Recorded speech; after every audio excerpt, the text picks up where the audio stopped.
Hello friends, मैं मोनिका। हमारा जो चैप्टर स्टार्ट हुआ था रिस्क एंड इंटरनेशनल बिजनेस है, उसका थर्ड पार्ट हमने हमारी पहली वीडियो में पढ़ा था, यानी कि देशीय जोखिम और राजनीतिक जोखिम। थर्ड पार्ट में हमने सिर्फ और सिर्फ देशीय जोखिम पढ़ा था, यानी कि कंट्री रिस्क। आज हम पढ़ेंगे पॉलिटिकल रिस्क। तो आइए शुरू करते हैं हमारी आज की वीडियो। राजनीतिक जोखिम सरकार की राजनीतिक नीतियों के परिणाम स्वरूप व्यावसायिक इकाइयों को कई बाधाओं का सामना करना पड़ता है। प्राय राजनीतिक अस्थिरता के कारण सरकार की नीतियों, विचारधारा आदि में परिवर्तन आता रहता है। राजनीतिक जोखिम विदेशी निवेश के अंतर प्रवाह में बहुत बड़ी बाधा है। जो अंतर प्रवाह होता है उसमें बहुत बड़ी बाधा होता है। विदेशी निवेशक ऐसे देश में निवेश करना पसंद नहीं करते जिनमें अस्थिर सत्ताधारी सरकार के कारण सरकारी नीतियों में निरंतर परिवर्तन आता है। जो भी विदेशी कंपनी है, निवेशक हैं, वो किसी ऐसे देश में निवेश नहीं करना चाहेंगे जिनमें जो सत्ताधारी सरकार है वो अस्थिर हो और जिसकी जो नीतियां हैं उनके अंदर लगातार परिवर्तन होता रहता है। वो ऐसे देश में निवेश करना पसंद नहीं करते, जिससे व्यावसायिक इकाइयों के लिए अनिश्चितता बनी रहती है।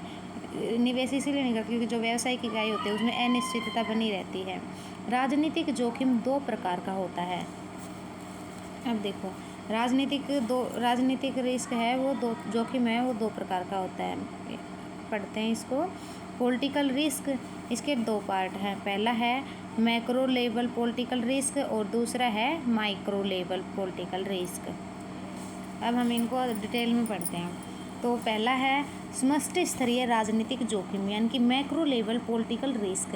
यह बड़े भौगोलिक क्षेत्र में सभी व्यावसायिक इकाइयों को या बड़े क्षेत्र में किसी विशेष उद्योग को सभी व्यावसायिक इकाइयों को प्रभावित करता है। यानी कि जो कोई विशेष क्षेत्र है, बड़ा क्षेत्र है, ठीक है, उसमें जो विशेष उद्योग है उसकी इकाइयों को प्रभावित करता है।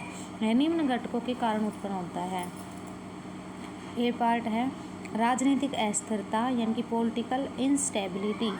कुछ देशों में निरंतर राजनीतिक परिवर्तन आते रहते हैं, यानी कि जो राजनीतिक बदलाव होते रहते हैं कुछ देशों में, जिससे देश की आर्थिक नीतियाँ, सरकार के दृष्टिकोण आदि में निरंतर बदलाव रहते हैं। जो उस देश की आर्थिक नीति होती हैं वो भी चेंज होती रहती हैं, जो उसका दृष्टिकोण है वो भी लगातार बदलता रहता है।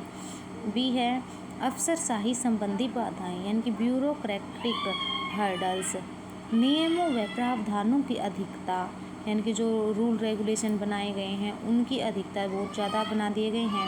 लाल फीताशाही, अत्यधिक कानूनी औपचारिकताएं आदि निवेशकों के विश्वास को कम करते हैं।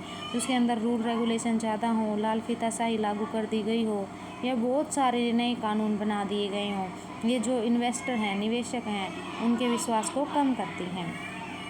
सी है सर्वव्यापी भ्रष्टाचार, यानी कि वाइड स्प्रेड करप्शंस।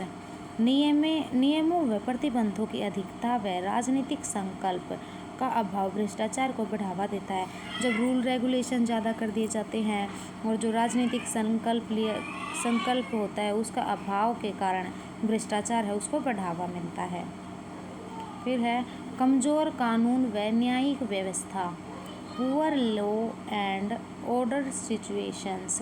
यदि किसी देश में आतंकवादी हमले, विदेशी आक्रमण आदि होते रहते हैं तो व्यावसायिक इकाइयां उस देश में निवेश करने से घबराती हैं। जब किसी देश में आतंकवादी हमले होंगे, विदेशी आक्रमण होगा, ठीक है, या फिर उसका दूसरे पड़ोसी देशों से व्यवहार अच्छा नहीं होगा, तो ऐसे देश में कोई भी व्यावसायिक इकाई हो वो भी निवेश करने से घबराती है, उसको डर लगता है कि कहीं मेरा पैसा डूब ना जाए। ये है अन्य घटक, यानी कि अदर फैक्टर्स। अदर फैक्टर्स कौन कौन से हैं जो इसको उत्पन्न करते हैं राजनीतिक जोखिम को? पहला है धीमी न्यायिक प्रक्रिया, यानी कि जो उसका कोर्ट है, जो उसकी न्याय करने की प्रक्रिया है, प्रोसेस है, वो बहुत ही धीमा होता है, स्लो होता है। सेकंड है अवमूल्यन व अत्यधिक मुद्रा नियंत्रण, उसके अंदर बहुत ज़्यादा मुद्रा नियंत्रण किया जाता है।